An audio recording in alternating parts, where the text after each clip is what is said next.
যদি পোষ্টমৰ্টেম লাগে তেওঁলোকে আজি কৰিব, তেতিয়া অহাকালি সন্ধিয়ালৈকে আমি জুবিনক ঘূৰাই আনিব পাৰিম, উভতাই আনিব পাৰিম। ছিংগাপুৰৰ এটা যিহেতু দুৰ্ঘটনা হৈছে, সেইকাৰণে তেওঁলোকৰ নিয়ম নীতিখিনি পালন কৰাৰ পিছতহে আমি জুবিনক উভতাই আনিব পাৰিম।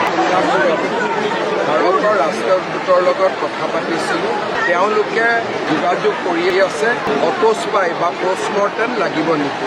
যদি পোষ্টমৰ্টেম লাগে তেওঁলোকে আজি কৰিব, তেতিয়া অহাকালি সন্ধিয়ালৈকে আমি জুবিনক ঘূৰাই আনিব পাৰিম, উভতাই আনিব পাৰিম। এতিয়া মই গুৱাহাটীত গৈ 7 বজাত চৰকাৰৰ সকলোকে লৈ মিটিং এখন কৰিম। তাৰপিছত যিমানখিনি ডিটেইলছ মোৰ লগত থাকিব সকলোখিনিক লৈ মই ৰাতি 8 বজাত সাংবাদিকক সম্বোধন কৰিম। বৰ্তমান যিহেতু ছিংগাপুৰৰ নিয়ম নীতি পালন কৰিব লাগিব, এটা যিহেতু দুৰ্ঘটনা হৈছে, সেইকাৰণে তেওঁলোকৰ নিয়ম নীতিখিনি পালন কৰাৰ পিছতহে আমি জুবিনক উভতাই আনিব পাৰিম।